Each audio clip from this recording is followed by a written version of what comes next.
اور جب آئیں گے تو اصل قرآن لے کر کے آئیں گے۔ اور یہ کمبخت اتنے عاقبت نا اندیش ہے کہ اس قرآن مجید فرقان حمید کو بیاض عثمانی کہتے ہیں کہ یہ حضرت عثمان رضی اللہ عنہ کی کتاب ہے، حالانکہ پوری امت کا اس پر اجماع ہے کہ جو قرآن مجید موجود ہے اصل قرآن یہی ہے جو الحمد شروع ہو کر والناس تب ختم ہوتا۔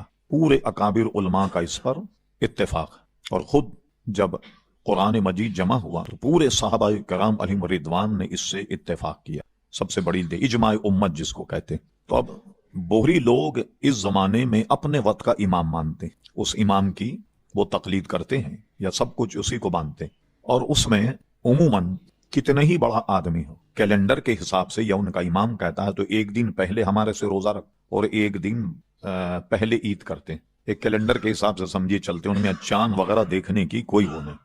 یہاں تک کہ ابراہیم جی جو مشہور قانون داں اور جسٹس، وہ جب گورنر بنے، گورنر تو مرکز کا نمائندہ ہوتا، یہ تو ہمارے سنی اپنے آپ کو شرماتے برگشتہ ہوتے، وہ بحیثیت گورنر کے بھی ایک دن پہلے روزہ رکھتا تھا، اور اخبار میں فوٹو چھپتی تھی۔ تمام قوم کے جو لیڈر ہیں جو نماز پڑھتے ہیں وہ ایک دن پہلے نماز پڑھتا تھا، اتنی ان میں وہ سختی۔ وہ اپنے حاضر امام کو جو ہے وہ سب کچھ مانتے ہیں۔ آغا خانیوں کا معاملہ ان سے بالکل جدا۔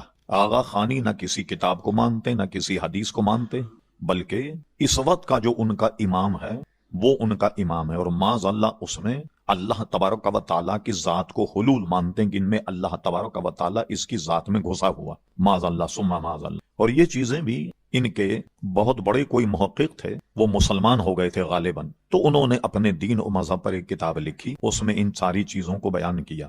نہ ان میں نماز ہے، نہ روزہ ہے، نہ حج ہے، نہ زکوٰۃ ہے، کوئی بنیادی باتیں جو اسلام کی ہیں کوئی بات ان میں نہیں ہے۔ میں ذرا سا آگے بڑھاتا ہوں۔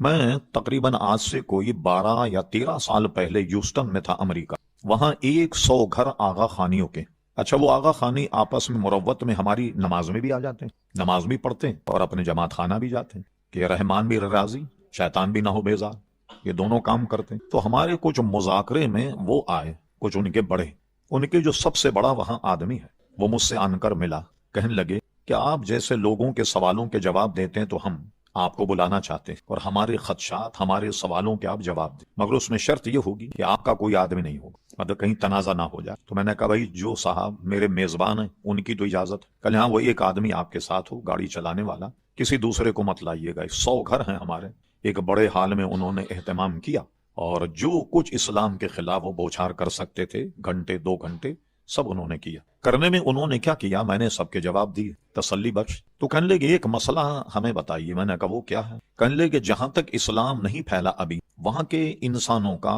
آپ کے بارے میں کیا؟ جہاں نماز پہنچی، نہ روزہ پہنچا، نہ نبی کریم علیہ السلام کی دعوت پہنچی، ان کے متعلق آپ کا کیا؟ تو میں نے کہا جناب بلا وجہ آپ پریشان ہیں، ہماری تو بہت بڑی فتاوی کی کتاب فتاوی عالمگیری میں یہ جزیہ موجود ہے کہ خدا نہ خواستہ آپ کے بقول کہ کسی جگہ اسلام نہیں پہنچا، لیکن وہاں کے لوگ اگر اپنا کوئی خدا مانے کہ ہمارا پیدا کرنے والا خالق اور مالک ہے تو بھی ان کی نجات ہو جائے گی۔ حضور کی دعوت ان تک نہیں پہنچی، اسلام ان تک نہیں پہنچا، یہ تو ہماری کتابوں میں موجود ہے مسئلہ۔ کہنے پھر آپ کے مولوی کیوں نہیں بتاتے؟ تو میں نے کہا نہیں بتاتے تو آپ نے پوچھا نہیں ہوگا وغیرہ وغیرہ، اس پر گفتگو۔ کہنے لگے ہم کل آپ کی تقریر میں تھے تو آپ نے ایک سوال کے جواب میں یہ کہا، کیونکہ آپ جانتے ہیں کہ جب کسی اناڑی آدمی کو سمجھانا ہوتا تو اس کی عقل کے مطابق بات کی جائے، نرم گفتگو کی جائے تاکہ شاید وہ دین کی طرف مائل۔ کہنے لگے آپ نے 4 اماموں کا ذکر کیا ہے، تو اگر 5واں ہمارا امام بھی آپ مان لیں تو اختلاف ختم نہیں ہو جائے؟ یعنی ہم اور آپ بالکل ایک ہو جائیں گے۔ بھئی آپ ہمارے امام کو بھی اپنا امام مانتے، اب میں اگر ان سے یہ کہتا ہے کہ اس پاگل کو بے وقوف کو کیسے ہم امام مان لیں، وہ جاہل کم وقت کو ظاہر برگشتہ ہو جاتا۔ تو میں نے ان کو مثبت جواب میں کہا بالکل ٹھیک ہے، ہم اس کو امام مان لیتے ہیں، آپ چند سوالوں کے جواب ہمیں دے دیں، اس کو امام مان لیتے۔ میں نے کہا امام اعظم ابو حنیفہ، امام مالک، امام شافعی، امام احمد ابن حنبل رضوان اللہ تعالی اجمعین، انہوں نے آدمی کے پیدا ہونے سے قبر میں جانے تک کا سارا نظام دیا، زندگی بھر آدمی کو گزارنے کا، نماز، روزہ، حج، زکوٰۃ وغیرہ وغیرہ سارا نظام دیا۔ یہ 4 امام ہمارے، تو آپ اپنے امام کی تعلیمات بتائیے کہ انہوں نے اپنی قوم کو کیا درس دیا، کیسے نماز پڑھی جائے، کیسے روزہ رکھا جائے، کیا کیا جائے۔ اب یہ سب ایک دوسرے کی شکل دیکھ رہے ہیں، کوئی کتاب ہو تو ہمیں دکھائیں۔ ایک ہی کتاب بتا دو کوئی 16 ورق کی کہ آغا خان صاحب نے یہ کہا کہ نماز پڑھنے کا طریقہ یہ، تو اب ایک آدمی کے پاس کوئی ضابطۂ حیاتی نہیں ہے، کچھ ہے نہیں، اب اس کو امام کیسے مان لیں؟ اب لائیے ان کی تعلیمات کو۔ وہ بالکل خاموش ہو گئے۔ پھر خاموش ہونے کے بعد تھوڑا سا ان کو شاٹ یہ لگا کہ بہت بڑی دعوت کا انہوں نے اہتمام کیا، ظاہر ہے کہ سب آدمی ان کے 500-600 آدمی، 100 گھر کے، تو میرے سامنے رکھا، میں نے کہا میں تو گوشت کھاتا نہیں۔ کہ نہیں آپ کے میزبان نے ہمیں نہیں بتایا، ہم نے سارا اہتمام آپ کے لیے کیا۔ میں نے کہا نہیں آپ کو گھبرانے کی ضرورت نہیں، میں تو جو رائتا ہے نا دہی کا بنا ہوا، اس ایک روٹی کھا لوں گا، میں اتنی کھا لیتا ہوں جتنا زندہ رہنے کے لیے آدمی کو ضرورت ہوتی۔ میں نے الحمدللہ رائتا سے روٹی کھا لی اور ان کے سوالوں کا جواب دے کے ان سب کو میں نے لاجواب کر دیا۔ اب اس دین کے پاس کوئی حیات کا طریقہ ہی نہیں، ضابطے حیات ہی نہیں، نہ نماز ہے، نہ روزہ ہے، نہ حج ہے، نہ زکوٰۃ ہے، وہ کیا مذہب ہوگا؟